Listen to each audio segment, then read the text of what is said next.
Milí čitatelia, vítajte pri prvom z novej série videí z knižnice Juraja Fandlího Trnave, v ktorých si vždy predstavíme desiatku knižných noviniek z oddelenia beletrie.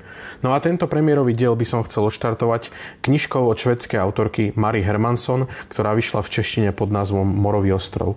Je to historická detektívka, ktorá sa odohráva v Göteborgu v roku 1925 a myslím si, že poteší všetkých priaznivcov detektívok a tých historických zvlášť, aj napriek tomu, že detektívna zápletka knihy je pomerne jednoduchá a rýchlo ju rozluštíte.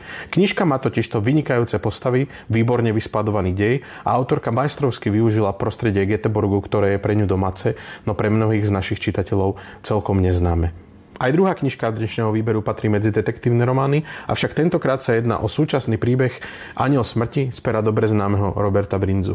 Roberta Brinzu mnohí čitatelia našej knižnice určite poznajú a mnohí ho obľúbujú, avšak Aniel smrti podľa mňa obstojí aj medzi čitateľmi, ktorí nikdy o Brinzovi nepočuli a nikdy žiadnu jeho knižku nečítali.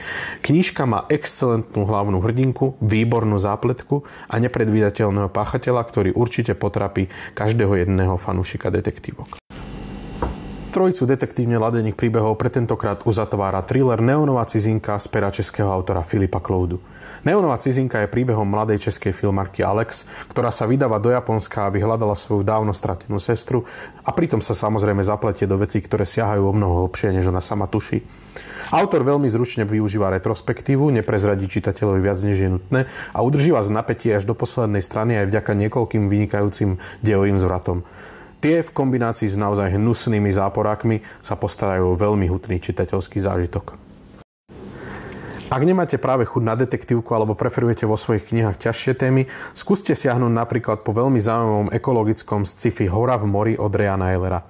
Viete, ja nie som práve horlivým čitateľom kníh o ekológii a konec koncov ani o chobotniciach, ale som nadšencom thrillerov a science fiction, takže keď som prvýkrát videl knižku, automaticky som po nej siahol, čakal som nejaké to Lovecraftovské ľahko sci-fi dobrodružstvo plné hororu a chápadiel a dostal som niečo úplne iné. A vlastne sa vôbec nesťažujem. Tá knižka veľmi zručne kombinuje viacero aktuálnych, nanajvýš aktuálnych ťažkých tém, ako sú napríklad ekológia, ochrana prírody, umelá inteligencia, autonómia, alebo to, či ľudia sú schopní prijať sebauvedomenie iných druhov, a to všetko podáva cez veľmi ľudský príbeh jednej biologičky. Ďalším zaujímavým dielom pre náročnejších čitateľov je Mesto v oblakoch od Anthonyho Doera. Hlavným nosným prvkom celej knihy je Doerova silná próza, ktorá konštrukčne utiahne aj o čosi slabší dej. Dej je pomerne komplikovaný, dáva priestor viacerým líniám a viacerým spôsobom písania. Napríklad máme tam historickú linku, potom je tam súčasná thrillerová zápletka a aj dystopická vízia ďalekej budúcnosti. A Doer veľmi zručne dáva do juxtapozície súčasné politicky sociálne problémy a spoločenský komentár s nádejou a vlastne s láskou k čítaniu, s láskou ku knihám a celkou dôležitosťou príbehov pre ľudstvo. Ak sa pri čítaní radi bojíte, máme tu niečo aj pre vás. Horor zručne zastúpi slovenský autor Radoslav Kozák s jeho debutovou zbierkou 13 balát pre Lucifera. Veľkou výzvou pre debut bol metanarratív, no a okrem neho je tu 10 rôznorodých poviedok, z ktorých každá sa hrá s iným podžánrom hororu a niektoré z nich sú naozaj na výbornej úrovni kvality. Napríklad taká Barbiturátová bábika alebo Septembrový muž by sa nestratili ani medzi dielom Stephena Kinga. Podporujte lokálnych autorov, zaslúžia si to. Ak si naopak chcete pri čítaní odpočinúť a zahodiť všetky problémy za hlavu, určite neurobíte chybu, ak siahnete po novinke Erika de Kermela Návrat do údolia rieky Clare. Prvá knižka Erika de Kermela Knihkupectvo na Bylinkovom námestí patrí dlhodobo u nás v knižnici k najpožičiavanejším a myslím si, že pri tejto novej to nebude inak. Erik de Kermel v novinke ponúka dýchberúce opisy alpskej prírody a oddychový príbeh plný lásky a nádeje. Zabaviť sa môžete aj pri knihkupectve splnených snov Jenny Colganovej.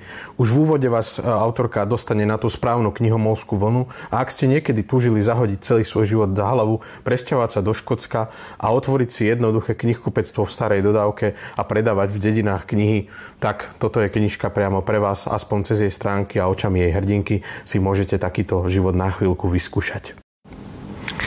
No a s humorom dnešný výber aj uzavrieme, a to s medzinárodným bestsellerom z pera Travisa Baldryho Legendy a Latečka, ktorý tiež nedávno vyšiel v slovenskom preklade. Legendy a Latečka je hrdinský príbeh o hrdinskej orkskej bojovničke Viv, ktorá sa rozhodne, že zavesí meč na klinec, a to doslova, a otvorí si prvú kaviareň v stredovekom typickom meste. Ako toto celé môže dopadnúť, si určite viete predstaviť. Výber, ktorý som vám dnes v tomto videu predstavil, je len malá ukážka z toho, čo všetko na vás čaká v našom oddelení beletrie. Dúfam, že sa vám niektorá knižka zapáčila, no a prídete si ju k nám vybrať. Už na vás trpezlivo čakajú. Tak do skorého videnia u nás v knižnici Juraja Fandliho v Trnave.